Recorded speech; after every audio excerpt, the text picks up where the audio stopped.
I think so.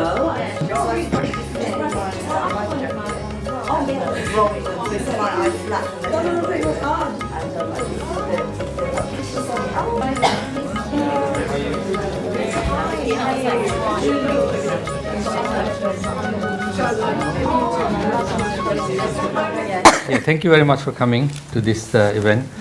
My name is Mohammed Ahmedullah. I'm in the book. I was the project coordinator. And I worked for Stepney Community Trust. They're based in Myrtle Street. It has a long history. It used to be called St. Mary's Centre, when you established in 1982. Soiful Alam, he was one of the founders. They were the original campaigners, right? Yeah? And you don't know what these people did for this community. So many things, many changes, many policies, housing, Alta Valley Park, everything was done by this kind of people, right? But not many of us know about this. So we need to really, record and talk about it and understand who did what went on and things like that. But my personal interest in this is because I came to this country, in 1973, March. I don't remember exactly when, within a few weeks maybe or a month. My dad bought a machine, brother, and then an Italian lady used to come to teach my mom, how to sew. And she also sometimes used to stay in our house, right?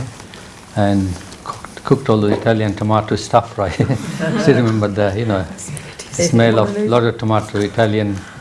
Spaghetti bolognese. Yeah, all this kind of thing, right? Anyway, so we have this story, and the Italian lady, she was only 29 that time, 1973, and in the summer, her sister and her young brother, they were like school kids. They came over, and they stayed in our house. So we had this story of in 1973, my mom doing machinist work, and through that, with this Italian connection, right? Anyway, so I saw what happened, like say someone like my mom who worked so hard, but never got appreciated. But my dad, he also worked hard, but he got appreciated. But you know how it feels, when you get your work and your effort and what you do appreciated. But the women get no appreciation whatsoever, right? And they work, they look for children give them hard time, all this kind of thing, and they're cooking, working, all this kind of thing. But they never get appreciated. Sometimes it's just my mom working late into the night, slowly, because she has to finish, right? So this project was all about, bringing out the hard work, the contribution the women made, and they've never been appreciated. Some of them are dead. Okay, they're dead, but we can still remember them.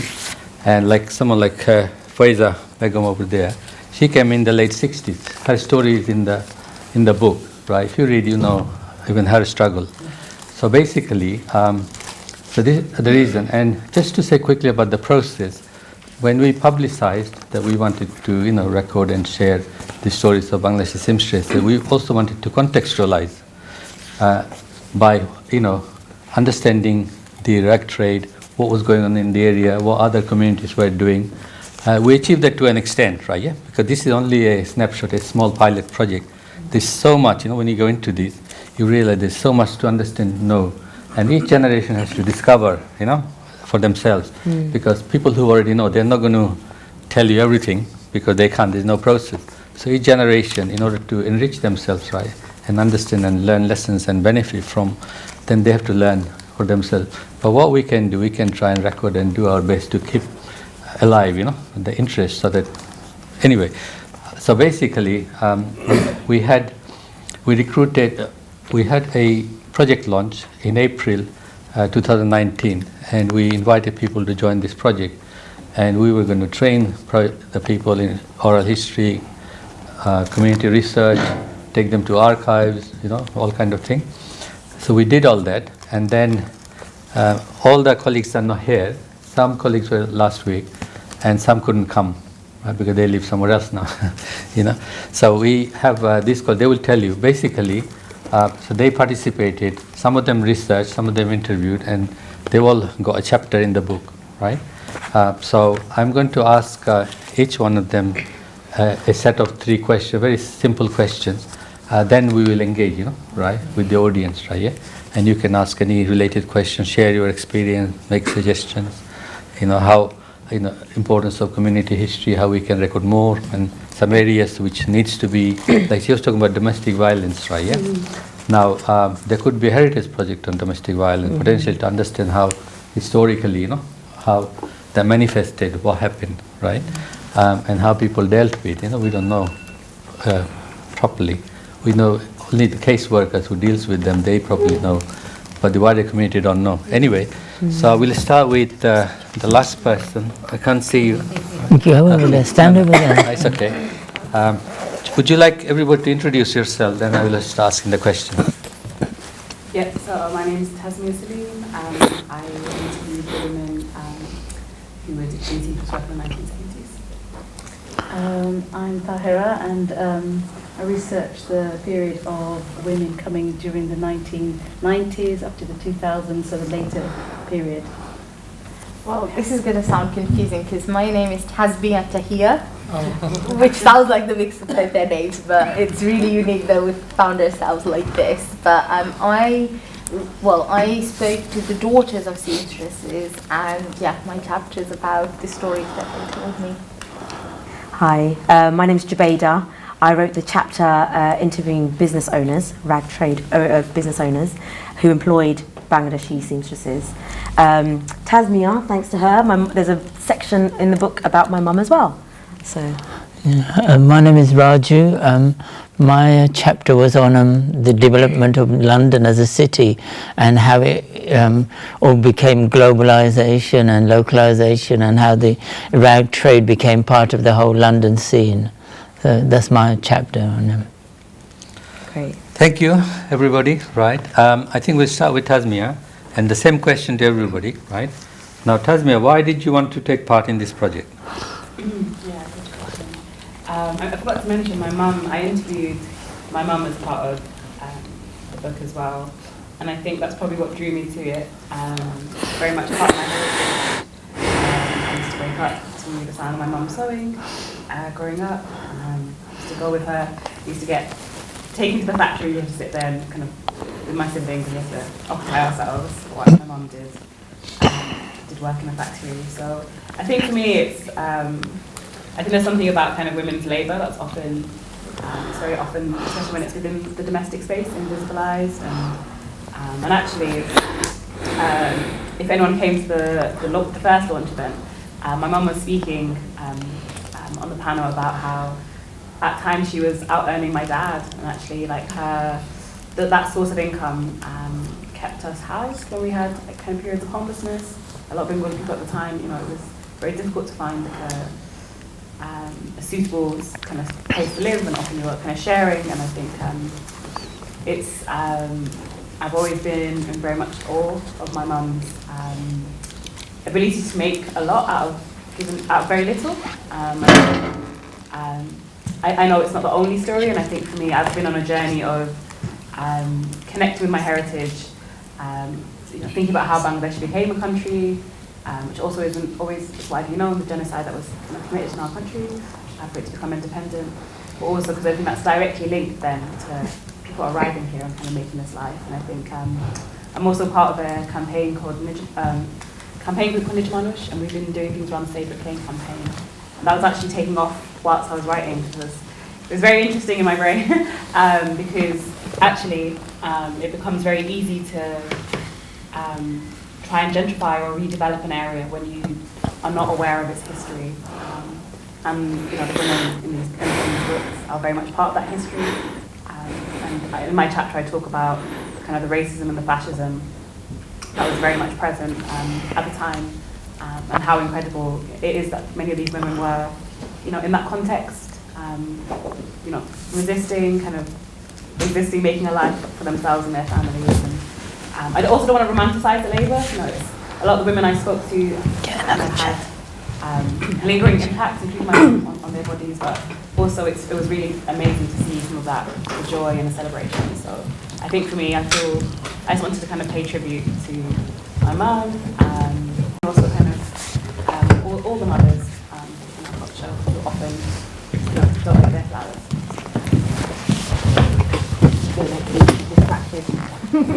Tahera? Well, mine was actually a personal journey. My mum lives with me, and I have the privilege of having her with me and seeing her go through, being that strong, driven woman, very, very determined, very strong, vocally. When my dad was frail, she looked after him. She pulled, the strength she got, I don't know where she derived her strength from. He sometimes just, his diabetes would go down really, really low, and he'd be on the ground, and she'd be picking him up and everything. I don't know where that strength came, because I tried one time and I just couldn't. It was just impossible. And then I don't know where this little woman managed to do all of this. And seeing her go through this and then coming back to being reliant, dependent, and seeing that cycle of life, then it made me realise, my gosh, her story needs to be written. And these are personal anecdotes I have of, so I've not got a very good memory. For someone, like I said before as well, who's a history teacher, I don't have a very good memory. But there are certain things in my life which I remember, and one of those images is of my older brother. He's about 10 years older than me, he's in his 50s, mid-50s, and he used to sort of step over my mum's back. So she used to be lying on the floor, and he used to be walking over her back because of the pain that she used to get from sitting at the machine, the night after night. And then also having 6 children, and to feed all of us, and to be, hospitable, and the people, the way they talk about her, like her tea's the best, she used to make the best parathas from scratch, and it's just like, I think she was a superwoman, and I couldn't be half of what she is because I can't multitask. If it wasn't for my husband, I wouldn't have been able to do half the things that I do now. But she, did it on her own. She also managed to work part-time, not part, in fact she did full-time as well in a primary school that my sister attended. And so she was like an all-rounder, and to then think that she's, her story won't be celebrated, would have been something quite heartbreaking actually. So it was a personal journey, and obviously in my profession, I'm a history teacher, and archiving these things and looking at it from the people that it affected, the people that mattered, rather than the top telling us what history constitutes. I think that was really, really important. So it's about telling my mum's story, but then it's very interesting to find out that all the women had this sense of resilience. It's a string that runs through all of the decades that we've looked at. And the chapter that I focused on was the later women, and they didn't need to do it out of necessity. So it was more like they had the skills, and it wasn't an economic decision. It was more about doing it because they wanted to, because they had something, they wanted to feel useful. They didn't want to be a housebound woman who, obviously, it's this also resonates with the fact that women's contribution is not recognised, even in the home. Today, all the things that women do, multitasking and juggling, they don't get paid for it. And the payment that they got for the sewing was very minuscule. Yet, they managed to do so much with that. It went a long way. So it's actually a tribute to hard work that drove me to want to do this project, really, for all these women. So for me, the story is a little bit different. I'm a little bit younger than these lovely ladies here, so my mum or even my grandmom, I've never actually experienced them doing this work, and as far as I know, they didn't do this work. But for me, as the young person growing up in East London, I think I was always really keen and really interested in the history of this place and trying to understand where do we come from, kind of thing, and what's the kind of story of our community. So then I just kind of came to Amadul Uncle's project launch. So I've previously worked with Amadul Uncle on another project. I'm an actress and I also write plays. So I had worked on one of the previous projects as an actor, kind of dramatizing the play at the end of the project. And I was really keen to see what the next thing he was up to. And I came to this project and I was just it was just mind-blowing to hear. So there was an auntie there who told us her story as a home seamstress, and that was the first time I really clocked that there was this kind of incredible women who were doing this work, and the kind of contribution they were making to wider kind of society, also to their families. And I was like, I really want to get involved, and I really want to hear these stories. And I remember, like, then I came to the project kind of meetings, and I spoke to some of these lovely ladies, and they were all saying, you know, like, my mom did it, would you interview my sister, would you like interview me, kind of thing. So then I ended up like listening to those stories, and even like during COVID, I was just like on Zoom, just listening to those stories. And I remember just being at awe, just hearing these stories, just each person just talking about, you know, the experiences that their families had gone through. And I learned so much about just like the incredible hard work. And like, you know, like Tahera said, like the hard work these women put into this, they were like for me, when I started, I was thinking, okay, these are just women who are just working, you know, a little bit of sewing on the side while doing their kind of household stuff. And then when I heard these stories, these were like proper working women. They were working like 8-10 hours a day, like they were working till like the middle of the night and waking up before Fajr and doing all the work, and still making sure the kids were getting all the attention, that they were doing all the entertaining, all the, you know, Bengali things that we have to do as like a woman, like doing all the household stuff. So it was incredible for me to just hear those stories, and I'm just really glad I was able to be part of this, because I think, if nothing else, I learned a lot, and I really hope that, you know, this book goes to particularly younger people who can like read this book and like kind of learn where we come from, kind of thing. Because there's a sense, I think, I suppose a lot of us think, okay, well, I've, you know, come forward in life and I've done my studies, all of these things, but we don't realize how much like the generation before us have contributed to making us who we are. And you know, if they hadn't done all of that, you know, and the fact that, you know, when they were working so hard, they were still being ambitious enough to like send their children off to do, you know, studies and stuff like that, and make sure that their kids were, you know, aiming high and achieving things. I think it's incredible, and just I really hope that we get this across to more younger people, so that we can get that kind of message across, that our community, where our community comes from. Yeah, so my journey started off quite selfish, because as long as I can remember, all I wanted was to be successful. And, you know, I saw how hard my parents worked. I needed to be successful for myself, but for them. So I worked at that really hard. And as my career grew and I worked with more and more privileged men, often white, of a certain age, all from private school, I found myself feeling more and more of an imposter. And I started to realize that the confidence that they have in just owning who they are, I don't have that, because I actually never took the time to ask, who am I? And thankfully COVID gave some time for that. And when I realized that who am I is so difficult, I started with who are my parents and who is my mum. And this book was an avenue to start those conversations. And I realized that she's never spoken about the hardship of those, you know, years. There was a lot of shame around how hard it was.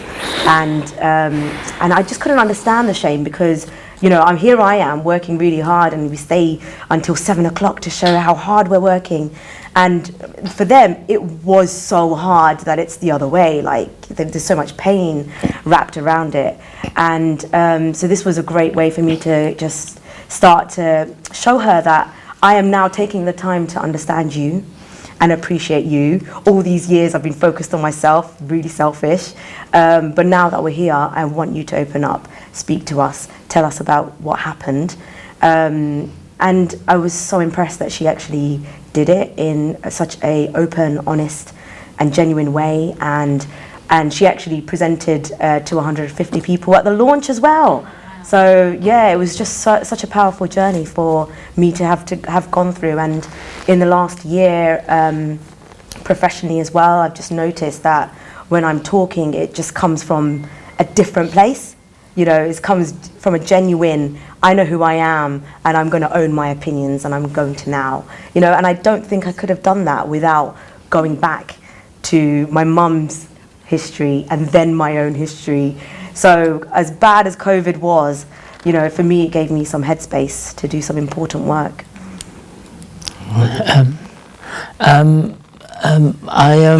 I'm probably one of the only people here who actually worked in the factories in the 70s. I actually did go and work in the factories. I actually did go once every 2 weeks to go and collect things from the houses, you know, and every other Thursday it was my turn to go in the van to go and collect, you know. So it's all memories. I don't know anybody here would know where Pelham Buildings was, in the back of Hanbury Street, and you know, climbing up Pelham Building, there's no lift, and you know, there'd be 10 families to a room, you know, well obviously not 10 families, but you know what I mean, you know, and collecting things, and then going out of London, which was an amazing experience, to collect all the things, you know, all the things that people have sewn for the day, for the week rather, you know. And it was the first time in my life that I'd gone into a white person's house or a black person's house. It's only been Asian people, you know, and then coming back to Brick Lane, you know, and it's quite funny that when you read books about the 50s and 60s, they say that you could leave your job at lunchtime and get another job after lunch in another factory, and that's what it was in the 70s in Brick Lane, you know. Syed Nurul Islam, you know, I worked in his factory, and I left it once on lunchtime, and I actually got another job after lunch in Rana's factory, you know. And these things, you know, actually did happen, you know, even though you read and you'd think, nah, that's not true. But I think I got involved mainly because everybody thinks that I've sort of like photographed the whole area for the last 50 years, you know, and you know, and I wanted to just test myself. I wrote an article. Someone asked me to write an article about 5 years ago, and I managed to take a time and do it. So I'd never done an article before, and then I thought, let me see if I could do a chapter, and then that was it, really, yeah. He takes us back about 2,000 years. Yeah, so I was asked to, you know, take it back, you know, see how we can connect all the dots together. So, yeah, so. Reincarnation. This is Dona. Can you Good evening. Apologies. I think the bus drivers were on a go slow. Sorry. I cannot remember how I received the email, but I received an email about this project. I thought, oh, let me go and see. And I came along. I completed a PhD on women's employment behavior after 12 months of birth. And one subgroup, a very small subgroup of Bangladeshi women, and I always found that group quite interesting in how they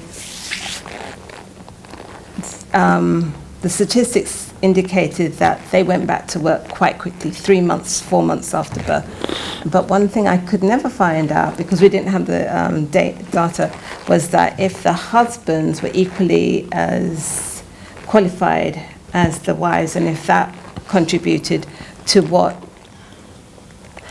an image that isn't really portrayed in the media, that women are kind of oppressed. Mm-hmm. So that was of interest. And when I came and I listened, I thought, wow, this sounds like Caribbean mothers. Right. So I was asked to look at women in general.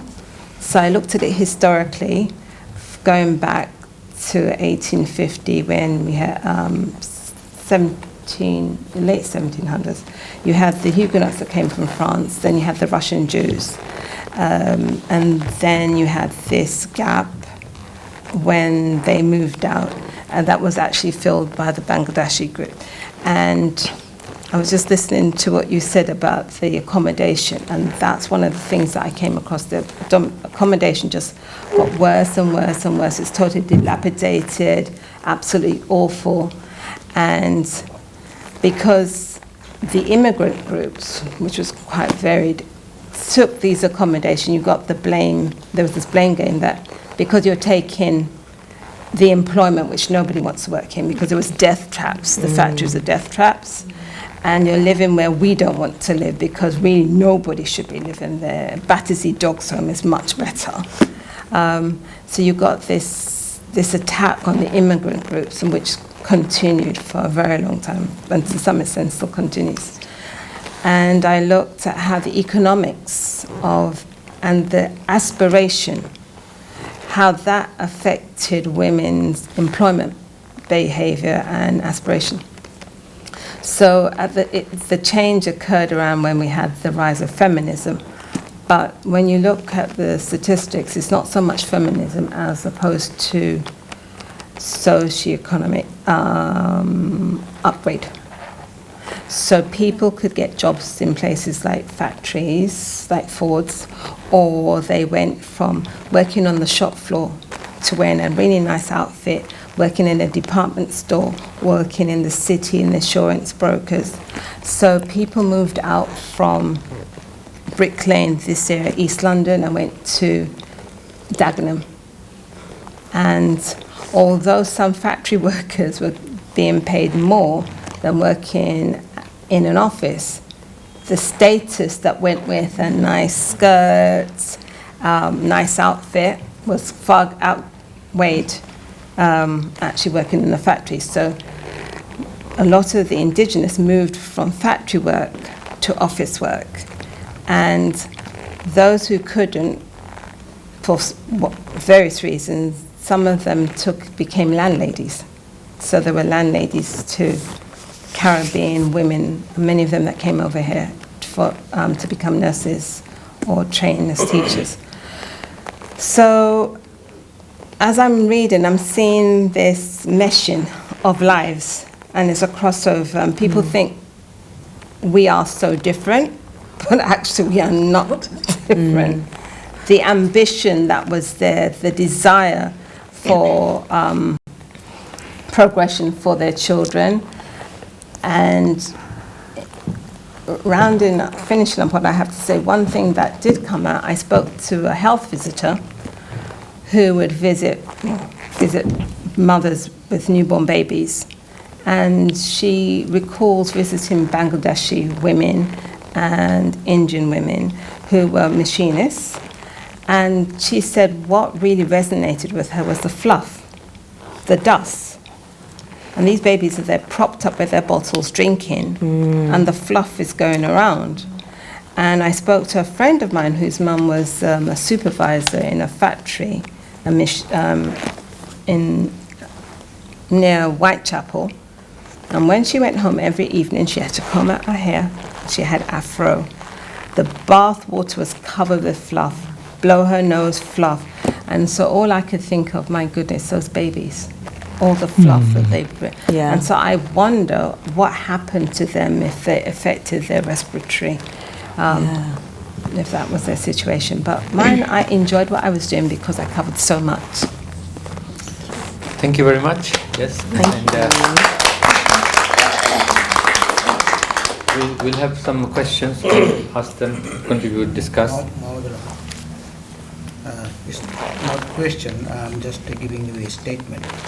When last year or so, I contacted with Mahmoud Lagwai for some other reasons.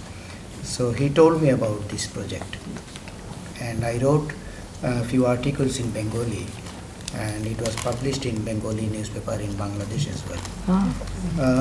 Some of you must have heard about Grameen Bank. Oh yeah, yes. Okay. For people that don't know, they do the money transfer.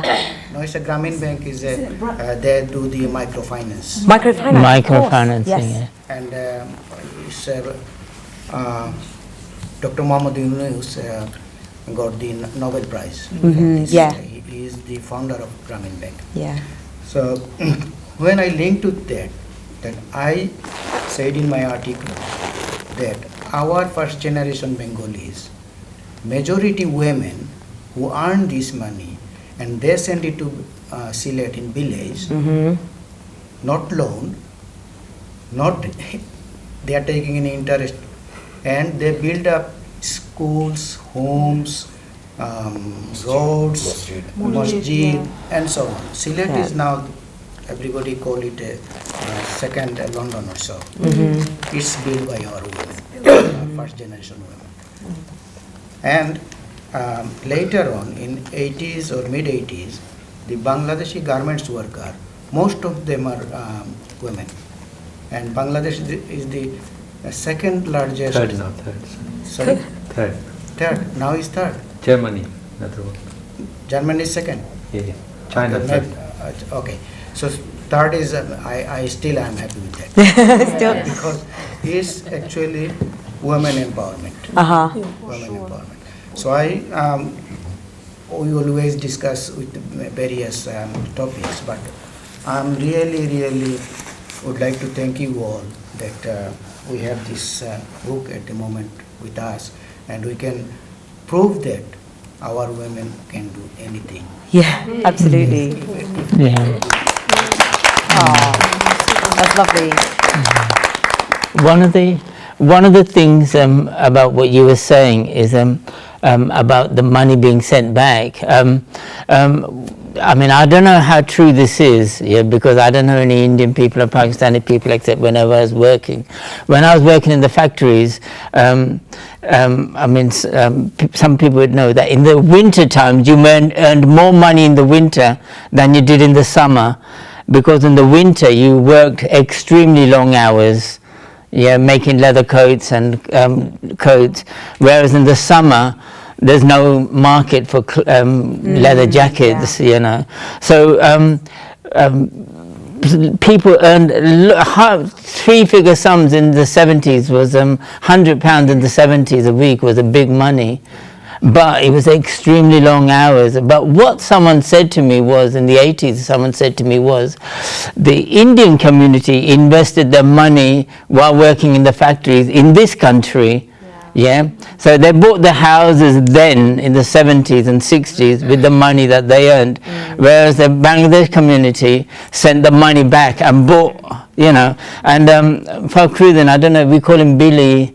I don't know, do you remember, Billy? So he used to earn so much money and he used to send most of it back. He said, my dad wants to making me send it back because we have to buy more land and we have to buy, And now he tells me, Raju, in those days we should have invested it here, rather than invest it there first and then, But it's a strange, event of things, I missed another point is, not only they send money to Sylhet, they actually raised up their children who are now solicitors, doctors, who are MPs, who are councillors, who are mayors.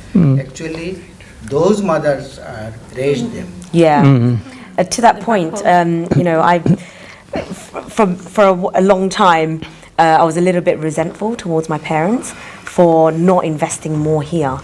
And when I started looking into it, I realized that it was a very hostile environment here. So, my dad, I nearly bought a place in Langton Park. He was like, no, you can't buy it there.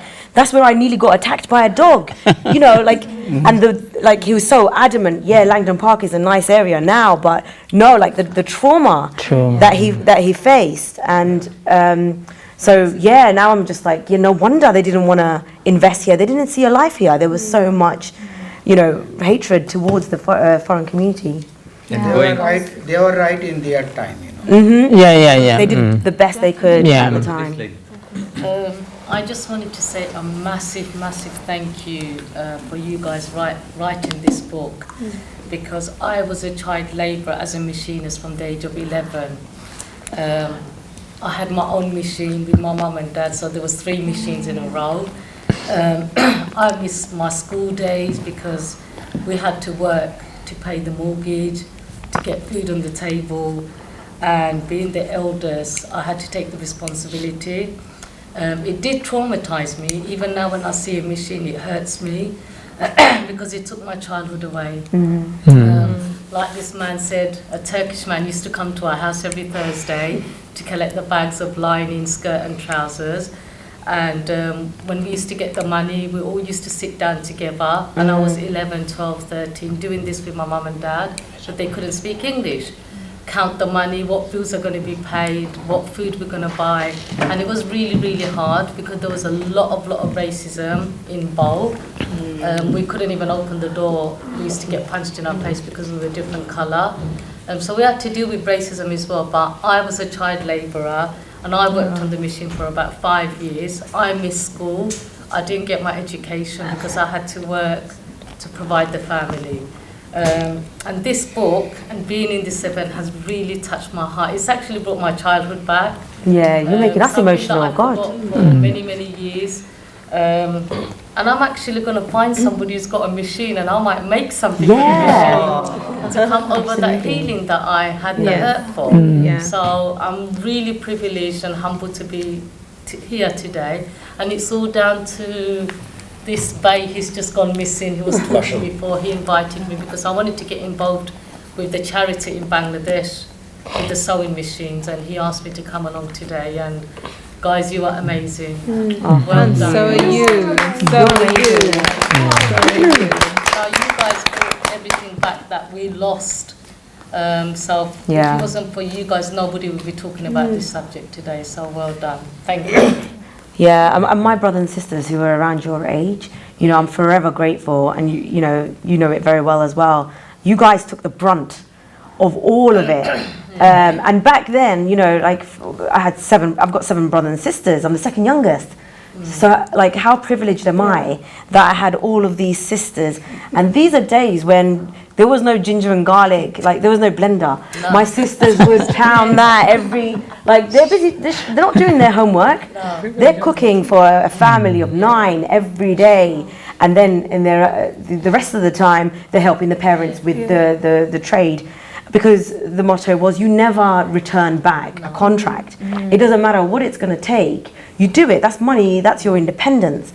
So whether it's your children or you training the next door neighbor, another lady that's interested in getting involved, you know, you just, you know, resist and, you know, kind of do it. And the resilience, it's amazing. Because we didn't even go to school. No. Because if we went to school, there'll be short money on Friday. Yeah. Absolutely. So and the boys were sent to the restaurants really early. The girls married off really early. You know, like just, you know, and thanks to you, like we get to enjoy, you know, a really, really good life. So yeah, I'm getting emotional. So thank you. Yeah, you guys did amazing. Yes, it's not just asking. I just wanted to say that women have gone through more than that. When you talk about the women that have gone through the emotions, they've gone through the emotions of homelessness and the houses they shared. They had really tiny kitchens, and obviously the gadgets weren't around, washing machines and things. Women struggled a lot in labouring, hard labour, and men tended to get away. They went out and had a day out, but women always stayed indoors. And there were obviously the second generation girls took a bit of that brunt because they were married back home. So the first generation sent money back home. The second generation got married to people that they didn't know, the men, and then took the brunt of sending the money back home again. Yeah, exactly. It's usually a so my generation needs to talk about that. So in the 80s and 90s we went through that, and now the girls have experienced this because generations like mine, the second generation, we talk about it to our children, so we know a bit about our parents. Generally, most of them have passed. And we want to leave the legacy. We want our future children to understand this is what was going on, and this is the only way, which I applaud. Thank you so much for keeping the legacy going. And it's really kind of you all to get together and do this, but we must do more. We must do more. Dona, did you want to say something? I can ask a question. Sorry, I don't know your name. Resna. I'm just curious. Did your parents not ever get a knock on the door from the education officer? We had the social services. Obviously, it wasn't strict now as it was before. We had the social services knocking on the door all the time. Where am I? They couldn't speak English. They couldn't write. So I used to write the notes that I'm ill and then send it off. Because even though I was 11, 12, my mind was like a 30-year-old because I was trained like that from a very young age. Because if we're not doing the work, and we're not getting that £100, which is a big money that time, there's going to be no food. Because my mum was having children after another, so there's 9 of us. So I'm the eldest, so I was like the second mother in the house. So, you know, I was doing what my mum was doing, helping with the cooking, the cleaning. But even though it was trauma for me, it made me the person I am today. Absolutely. And it made me an amazing mother that I get told I am because I didn't want to be that mother. Right. So for me, she was my role model not to be that person with my children, you know. So yeah, we had plenty of knocks on the door. Trust me, we lied so much. But I mean, Raju, yeah, I mean, my dad told me to go and work in the restaurants when I was 12. Yeah, and so before factories, I worked in restaurants, and in those days, I think the whole of London probably had 10 Indian restaurants. You know, there wasn't, you know, and I probably worked in 5 of them. They kept on calling me, come and work in our one, we'll give you £1 extra, and it would probably be £10 a week, you know. But just once the social worker, education social worker came to, I was born in Brick Lane, so they came to Brick Lane, and they said, you know, are you actually at school and everything, you know. So my dad disappeared. My dad used to disappear for 2-3 years at a time. So my dad had disappeared, but his friend was living there. So I said to my dad's friend, whatever happens, I said it in the language Malayalam, I said, don't speak in English. Yeah, to these people, yeah. And then I said to the social worker, yeah, this is my dad, you know, he can't speak English. You know. But only once did came, you know, in all my time experience, you know. But it's the same thing, you know, do you want to go to school or do you want to earn some money? And, you know, I mean, obviously, later on in life, you know, I mean, when I became a youth worker and I was helping people go to university and everything, one of them said, why don't you get qualification? And that's when I went and got qualification. But when I was growing up, you know, when Billy's saying, when they're talking about £100 a week, my whole mind was, I was earning £20, I want to get that £100 a week, you know. And my ambition as a kid, you know, when I was 14, 15, my ambition in life was to be a top machiner. Wow. I can't believe that's my ambition. I can't believe that's how it was. Yeah. Someone called Salim Jones, who lives in Luton, invited me to a previous event like this. Unfortunately, I couldn't attend.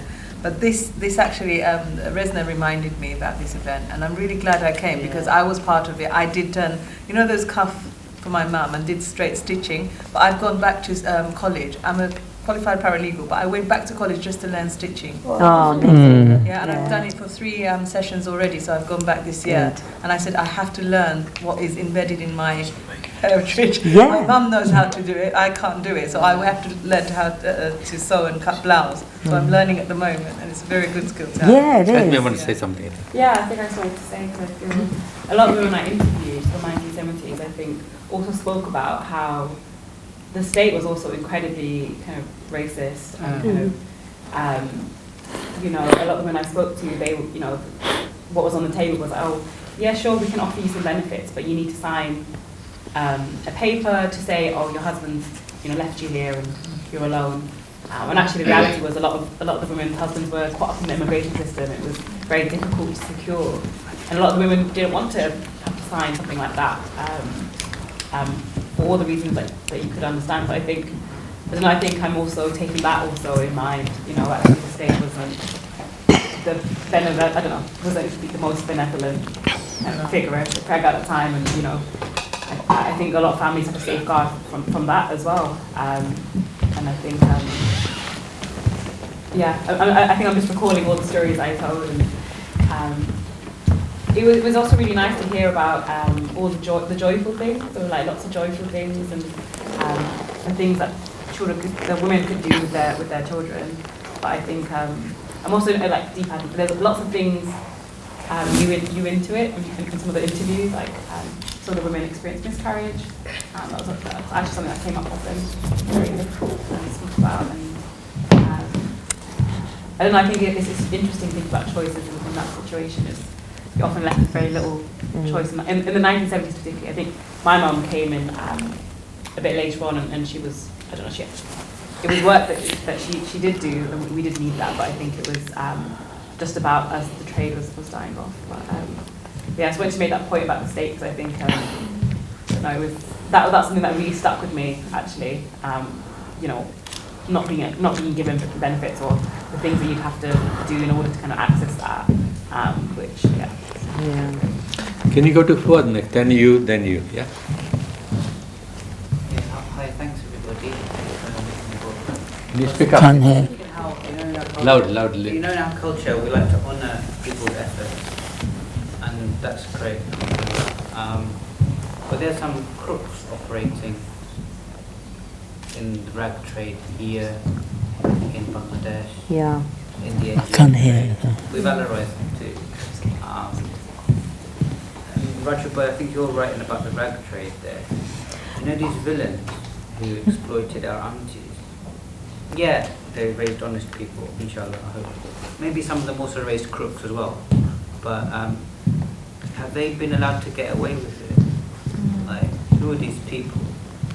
Do they get written up? So I did the chapter on the rag traders. So the 4 men that I interviewed, a lot of them, so Harold, he was born here, raised in a working class family himself. So he wasn't particularly coming from a place of privilege. His dad made him work right from, learning the basics before he could even start to learn about the business. And what I did not get a sense from any of these men that the people that they were employing were not like family to them, or were not important, and because when the contracts came in from Harrods, from Topshop, it was similar to the women. We can't say no. Fashion changed very quickly, so Harrods has got a new coat that they need to make, and it's a very special coat that needs new skills. Well, let's all come back. The factory's closed for the summer.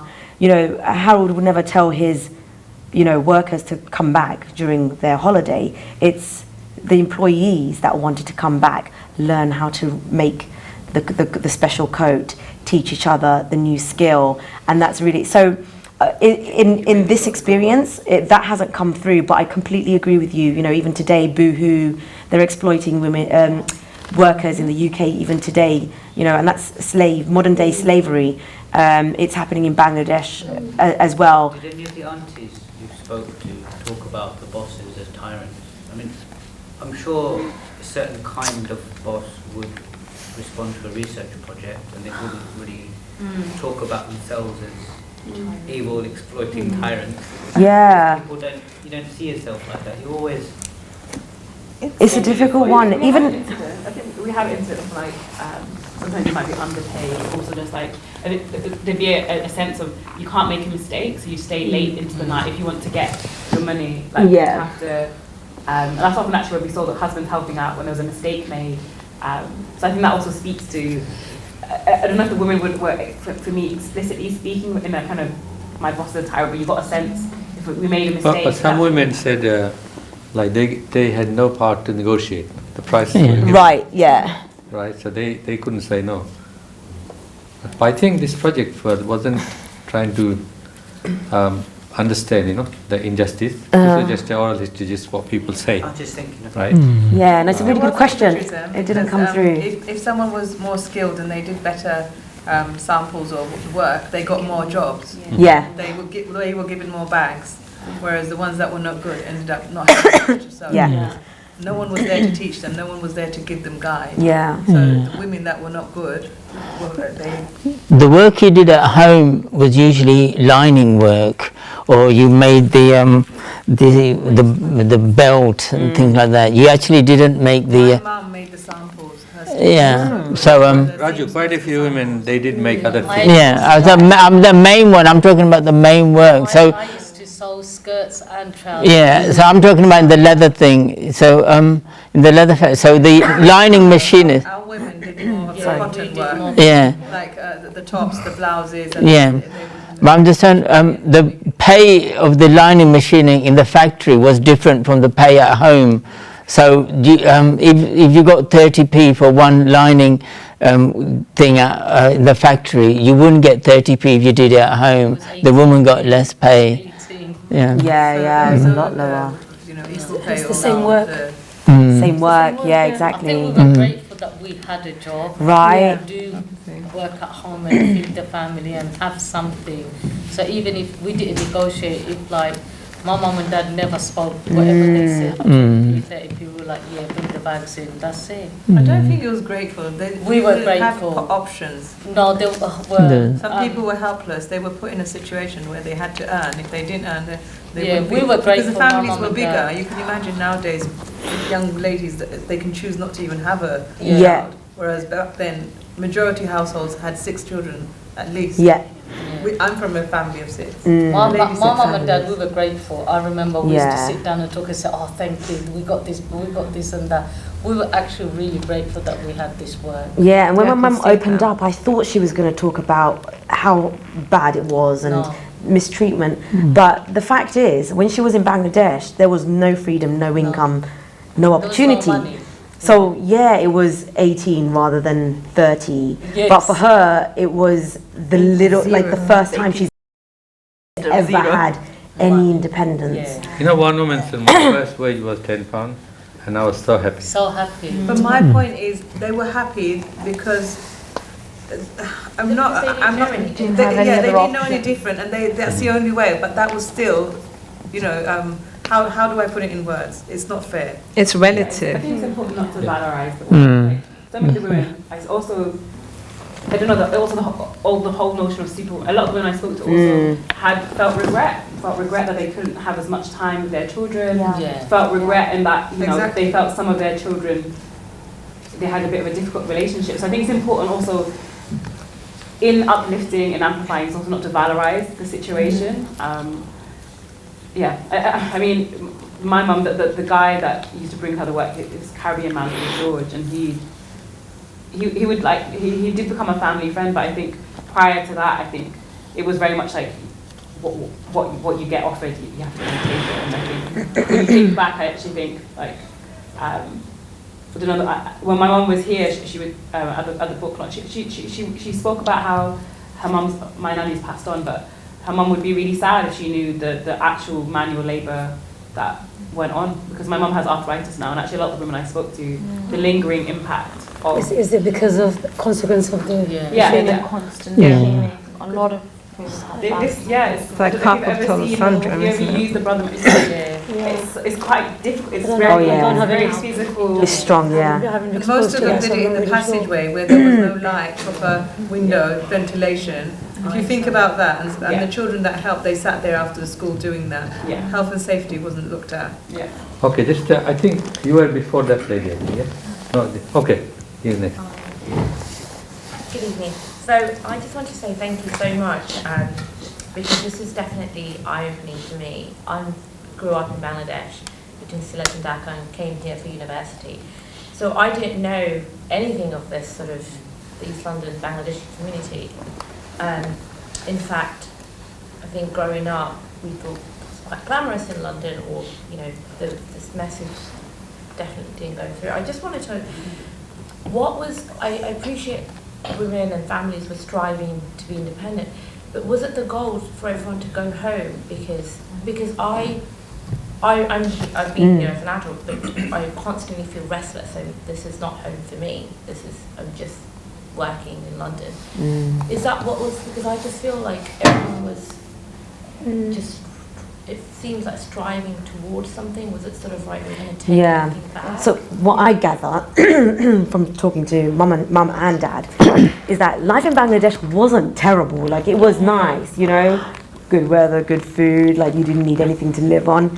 You lived off the land.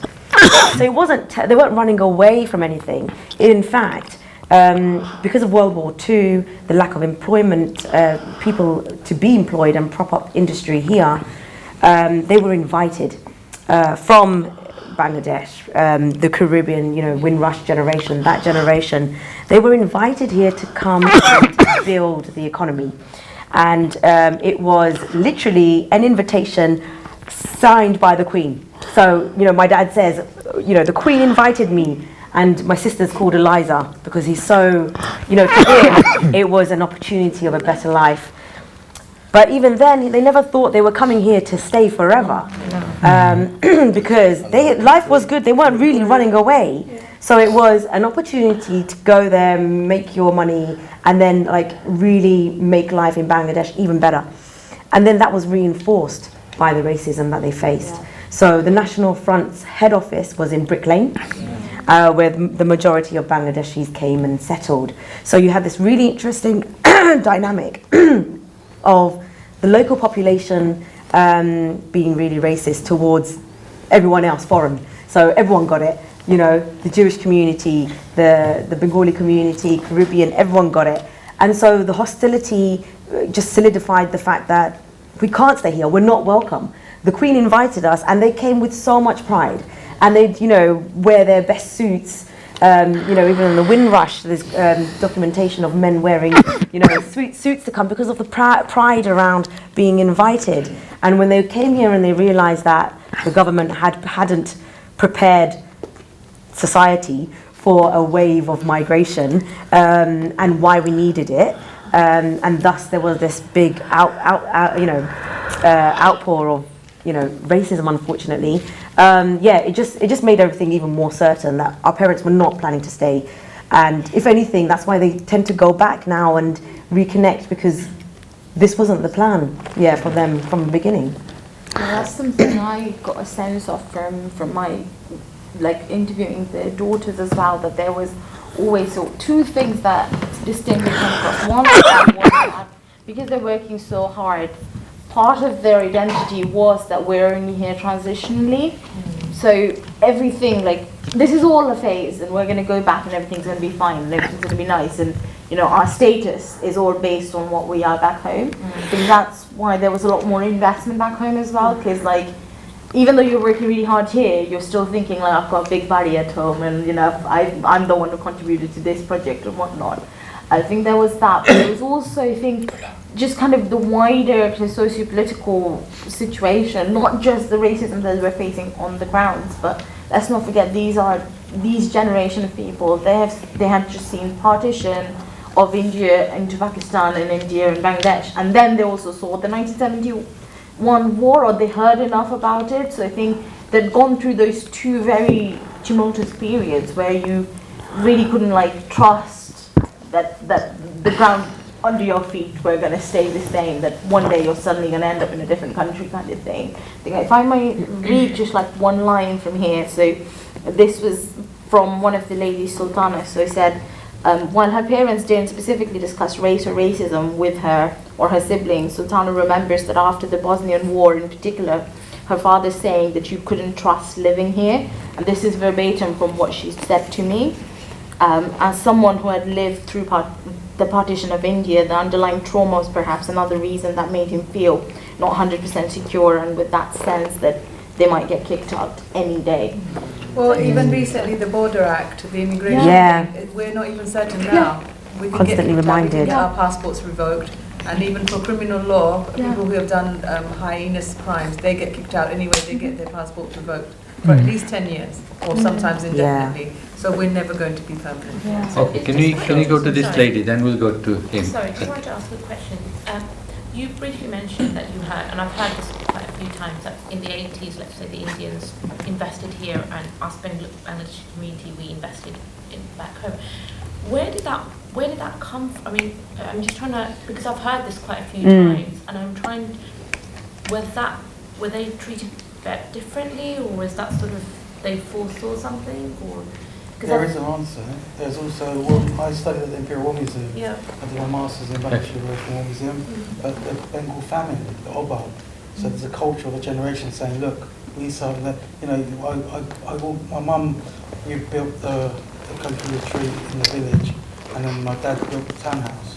But the thing about it is that now the Afghans that come and then they work the fields, and then we employ our own family. And they say, look, you know, you're eating that food disdainfully. They say, look, we suffered an Obab.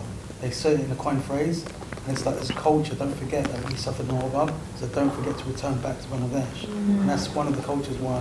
I think this is, we need to do more studies on this Obab one. means deprivation, for the ladies that don't know what he's saying. Obab means deprivation, you know, like when you're, the famine that went on, and, you know, people were going hungry, so they felt like they were able to do some earning here and feed themselves, whereas back home their families were not eating. Sorry about that. So there's an Imperial War Museum talk and lecture that I designed. It's called War and Famine, and it's also supported by Battle of... I think, this is we need to study this a bit more. This is another theory. I need to study this. Can you go to this lady? We'll come to you in a minute. Thank you. No, just very quickly, well done, first of all, for this amazing piece of sort of work. Just from those women you've spoken to, what I wanted to ask is, did you see or did they speak to you about whether they were able to enjoy that money, the women themselves, whether they were able to keep any of that and, I don't know, use it how they please? Or I know it was all about sort of supporting the family, supporting, people in Bangladesh. And, like you said, I think it was a lot of guilt as well for them because they were here. And this whole idea of being sort of in this land where, the pound is worth so much and, there was a sense of guilt and that's why they sent so much back because they felt the need to do that. But did they sort of enjoy that money at all, or do you have stories of them going out and buying things or spending them themselves? And secondly, will this be in Bangla at all? Because I really want to. Are you volunteering to translate? My Bangla is not very good. To my mind as well. This would be so good. This would be absolutely definitely what I'd love to give this to sort of like my, father-in-law. Older generation. I told him the stories and he was fascinated by it. And I told him there's a book, but it's in English, so. I think we can look into this, right? At the moment, I cannot promise anything. That would be really, really good. But we can try. I was saying it's important to put the cultural translations because sometimes direct translation doesn't correlate. Cultural translations, those subtle nuances and the humour balance that comes through. Definitely. Certainly shouldn't sound academic, because No. I think academic Bangla is very hard to understand. Yeah. You can have an academic background. That's one avenue. Not to let that go, but I said a joke and said like Bangladesh or like a Shuddha or Sylheti, why not a Khashriya translation? You know what I mean? So those subtle accents, as international mother tongue language, they was registered by Bangladesh. I think if we do go down the translate, we need to have a conversation about this. No, you're right. What are you thinking? It's so important to do I it. think that's a good idea. It's just whether it's going to be feasible, we need to talk about it, right? The cost and, who might the translator be and so on. I imagine this getting to Bangladeshi even. So they know the stories that. I'm going Bangladesh in 2 weeks' time. I'm Bangladesh taking don't some know. copies. They could translate maybe. I don't know. Oh, someone in Bangladesh. No, but if they don't know the context here, the translation will be right. Right, that's true. You don't just a Google translator. Okay, we talk about this later. This gentleman is well connected in the Bengali field, Yes, he is. right? Yeah. Thank you. Yeah, that would be awesome. That's the best way to get the visual, audio, everything out. Okay. Yeah. Can I just respond to No, her? it was me. It was me. Yeah. Can you have Can I just respond to her? Before she Sorry. goes, Yes, you go. answer the question. I just reread the bit. It was really nice to hear about the nice things. I think a lot of these Bengali, they're very sweet. So I think the way they express their enjoyment is often through. So one woman, she was really happy because she could bring her mum from Bangladesh, and then she could go on Hajj with her mum. That was really important and special to her. Other things were maybe going out sometimes for food. And being able to buy their kids like some toys and like things like that. And I think those are the things that would bring them joy. And also other things were like being able to go back to Bangladesh multiple times, like sometimes like 1 or 2 times a year. So I think those are the nice things to hear about. And other things like they'd learn Hindi on cassette tapes while they were doing the machines. And I don't know. It's just also important just to hear that outside of the mother role and that The reason why I ask is with mom, I don't really remember her really buying things for herself.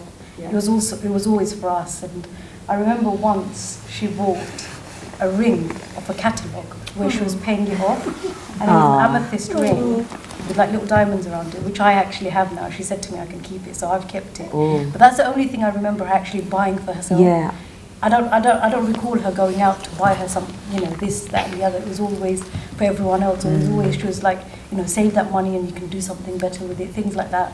But I don't really, apart from that one item, I don't recall anything. I was just thinking as well, I don't think I've ever seen my mum buy anything for herself. Yeah. Sad, isn't it? Yeah, there's lots of stories there. I would say that my mum, she was pregnant, she was going to give birth to my younger brother the next day, and she was singing while she was washing the dishes. That's the type of creation she was doing, Yeah. But there's stories like that in all of us, I'm sure there is. Yeah, definitely. Can Like you- even this, sorry, if I just finish this. So even like the stories that I heard, like all the women, like even when they were not doing work, like their recreation was just kind of doing other like household stuff. So like they would all like bring all their cooking and they'd do it together and like that kind of thing, and they'd be like talking to each other and doing that kind of thing, or they'd all be sitting and making pita or whatever, but then they'd be doing all of that. So there was no like you don't like do recreation, like you just sit and have tea and just talk to each other. You're physically still doing other things, still carrying on. What about the Bengali ladies who are smoking cigarettes? Oh yeah, they used to smoke. I know. Yeah. It's in there. It's in the book. Yeah. Can we go to? We'll come back to you. We'll come back. Can you go to Saiful? Yeah, what I was going to say is really this book you've written. Thank you. You have done it. At least this particular issue has been acknowledged. But the fundamental question that need to be looked into and people should know, for example, that how the migrant came to UK from India, Pakistan and Bangladesh. The UK government invited, and that time it was Pakistan. So most of the migrants were taken from Pakistan, not from Bangladesh. Then obviously people went to all the way to Calcutta port and have protested to the English gentlemen, saying that the Bengalis are not been taken. So there was another struggle. If you read Caroline Adams' book, which have interviewed the main seamen, how they managed to persuade the English gentlemen to look at the issue of bringing migrant from Bangladesh. Then one particular guy, he came to England and protest. Wow. And managed to meet the Queen. Wow. Some strength. That is a story. And persuaded that the migrants should be taken from Bangladesh too. Brilliant. As a result, Queen has visited and invited some. So that's the issue. Now, the work permit at that time was for 3 years. So people Voucher. come. It's called voucher. Voucher, that's 3 it. year or 2 year. So people think that, okay, I come here and earn some money and invest somewhere so I can go back and relaxedly work, like what Raju said. Indian people from Uganda and India, Pakistan, they invested here, buy this property. Just remember, this one belongs to an Indian, and the council had to buy it from him to make the Rich Big Center. Okay, so now early 70s, 60s and 70s, obviously people come for, they think that it was a short, but that later on the immigration policy has changed and allowed the families to join husband or the bread earner. Yeah. At that time, our women came in, but obviously housing was one of the issue, racism was another issue, economic factor was another issue. Most of the family were big family, husband earning will not be able to feed all of them, nor able to rent accommodation. As a result, our women came in, joined to the we do something. So they used to earn, I did work in the mission as well. That was 76, 77. So I know the hard work, but women has triple whammy. They had to look after the family, they had to clean house, they had to cook, they had to, look after children, take them to school, bring them from school, then again, prepare meal, and then other domestic issue need to address. So I think all this issue obviously need to be looked into. Now, at that time, early 60s and 70s, because of our, appearance of the burqa or the hijab and things, obviously the society, it wasn't compatible. So that one of the reasons the racist attack on women and Bengalis was very forefront. As a result, they were living in a confined area like the Shodi, because that particular housing nobody wanted. Yeah. Englishmen never wanted to take it, go away somewhere else, they will get it. And the zoo market, which is in Hassel Street, that's the only way, and Brick Lane. These are the three places where then slowly people started to move. But the main factor of women, if you look at, to be very honest, culturally, our women until recently weren't allowed to go out or work home apart from the domestic work. But because there was no minimum wage. Yeah. So if I can manage you with 50p, so that's what you work for. Mm-hmm. Whereas now, if you don't pay me 950, I won't work. It's become illegal. So the men working in a Jewish factory or factory, earning very little, will not be able to support the family. As a result, women indirectly forced to work, supporting family, because working at that time maybe £10 or £15, you will not, because it's a 6-7 people in a family, and you've got a commitment to support your back home. So these were some of the factors and difficulties, and women did not go out at that time because of serious racial factor. Let me give you an example.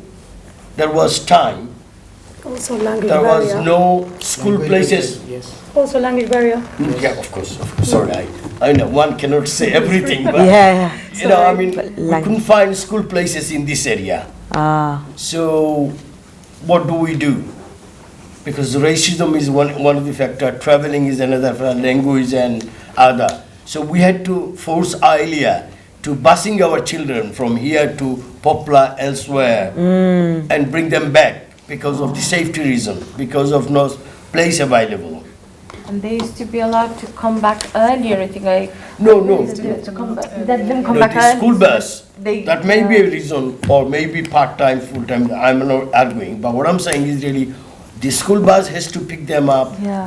take them to school and drop them home, like the disabled children at present Yeah. are being, transported. Yeah. So these are because what it is, if I give you a really technical example, the people living in a borough where the NHS is supposed to provide statistic, for example, you needed 200 people will be in your area, you needed school, you need surgery, X, Y, Z. So there was lacking because East End always been ignored. Yeah. East End always been, if you look at 100 years history of the Maltese community, Irish community, Jewish community, Indian community, and then Bangladeshi, now different people, it's always been like this, that been ignored, and people just work flat out, and people are being differently used for the other people economic benefit. So that's one of the reasons women indirectly forced into work in a machinist were safe. Yeah, within the house. And as a small contribution to the economy as well. Yeah. Okay, just by the way, So the last thing I wanted to say is really all this issue. I mean, you have written down, I'm not criticizing at all. I'm saying at least you have started doing something. But there is much more. Yeah. There are much more stories. I'm not talking about individual. I'm talking about the reasons men, women, X, Y, Z have been working in clothing trade, rug trade, and have been abused by, rich people. Yeah. And then the other thing. You can write a lot, but I mean the issue, these are some of the issues I seen, because I was one of the guys who worked in the machine as well. I worked in the restaurant as well. So I have experienced the hard work. But he was also a councillor and a mayor as well, Tower Hamlet. Abdullah, you don't need to introduce him. But one of the things was in talking about the home workers in 75 and 76, 1975, 76, the Indian women were home workers who used to work at home doing the camera processing. So for Kodak and Agfa and everything. So if you so there's no digital cameras in those days. Raju, So, that talk about skills. yeah. So you have this skill, you can't develop camera. yeah, no. But that was homework. So you gave your camera to Boots or chemists, and they would send it to the houses, and they would do the thing home.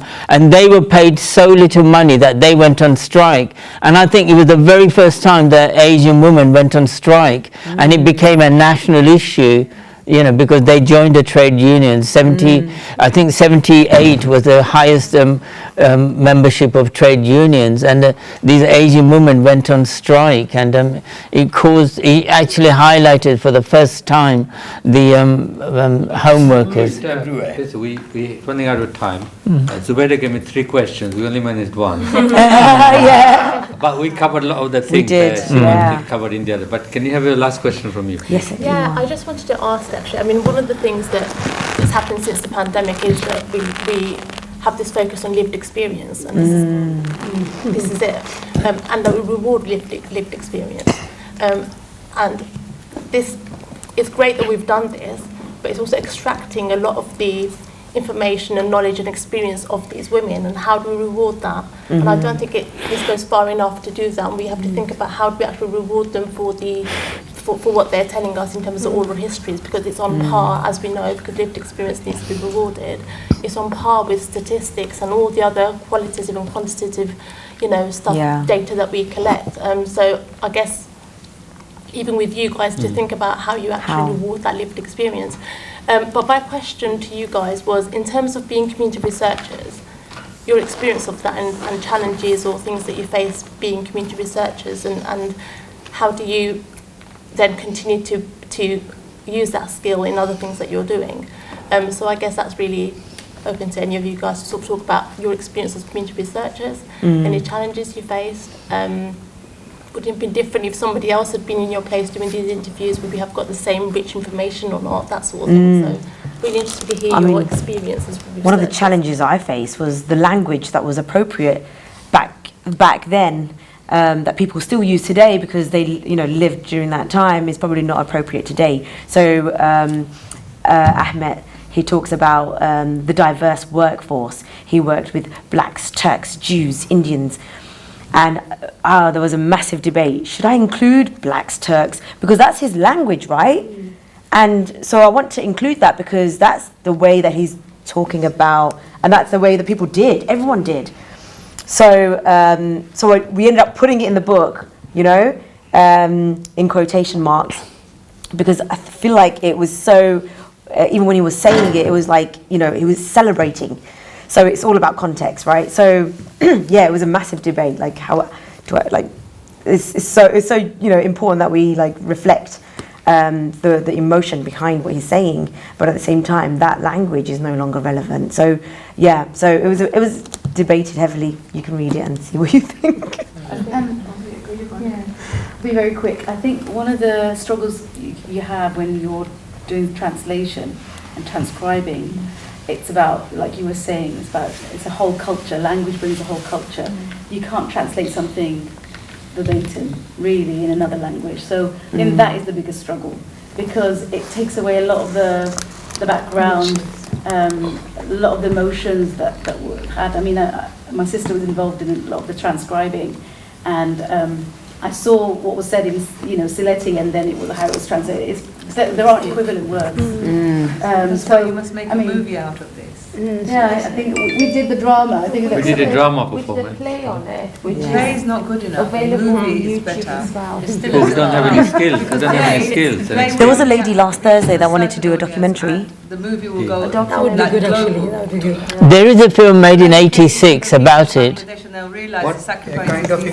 Yeah. There is a film called Kind of English that Ruhul Amin made in 1986 about home workers. You can watch it online. It is. Why are we sharing this with our generation so that we actually? It is in the book. Okay. Can we? Can I try to say also? I think when, for example, some of the women, like what I was saying earlier about intimating, like to talk about the women aren't going to say, "Oh, I lost a baby," So I think it's about being delicate. I could see. I won't say Bengali, but they say Bengali. I am not going to say that. So I'm just trusting. Actually, that's kind of a soft boundary. When, and I think it's about in our training, like reading the body language. If there's a period of silence, I just want to say something. It's kind of respecting that, and I think because for me, one thing I was really mindful of was because even when I did it with my mum, she'd recall things I could hear in her voice when something was a bit much, so you kind of try and pull back and be very patient. Some of my interviews were shorter than the others, and I'd leave being like, oh, I don't know if I got loads, but actually that's kind of how much the woman wanted to share, and that's okay, because I was also very aware of that extractive element and that kind of power dynamic of also trying to affirm, you know, to the participant, your experience matters, it's very important, it is history, but also thinking about what right do I have to that. And actually it was, I think one of the most moving experiences was before the pandemic. My first interview was in one of the women's houses, and you know, she made a comment at the end of, you know, you'll have to come back for biscuits and tea, and I was like, I absolutely cannot do that. But I think it was also because, I don't know, just that comfort she felt with me. You know, I was wearing Sol Kameez. I looked very much, I suppose, like one of her daughters, and I think also that ability to also, some of the women didn't speak in English. They spoke Bengali. So also that, and I didn't want to make them. I don't know. I had to like use my terrible English sometimes to try and be the bridge. But I think there's something about respecting people's boundaries, and also I think sensing and trying to be sensitive. You don't want the experience of doing an oral to leave your participant in a worse or upsetting place. So it's also like I'm not a therapist. I'm not giving them resources in that way. So it's just that I think also because we also see record people's stories, but also it's, you know, very traumatic. I remember when I was trying to have a conversation with my parents about 1971. There are some things that are a bit too painful to talk about, and sometimes you have to respect where someone's coming from. If they don't want to talk about that, you don't. Absolutely. It's not fair to kind of push them beyond. That's what I found. I think just had a final reflection. One of the things obviously around this is the fact that the vast majority of people that we're talking about, they were from Sylhet. They were not from other parts of Bangladesh, and it's really important we recognise that, because they are quite distinct from the rest of Bangladesh. Now, when we talk about translating as well, when you translate, you do it in Bangla, you don't do it in Sylheti. We used to have the Sylheti Nagari script. So we had a Sylheti script, by the way, which hasn't been retained, which we haven't held on to. No. Political reasons, whatever it is. Yeah. So when we do actually translate, you'll remember that you're actually still excluding the vast majority of Sylhetis that we're actually talking about. Yeah. So bear that in mind, and that's why it's really important that we still have this element of oral history. So actually telling these stories, not for just our children, but sharing these with our parents as well, to say this is what's happening. So oral history is really, really important, that we continue to have this conversation, continue to share in that particular way. Thank you. I think I'll let you add after I finish concluding remarks, right? Now, I want to add. And I'll let you, right? But we need to finish because I don't want to come back again. Yeah, I think we're running well over, aren't we? Yeah.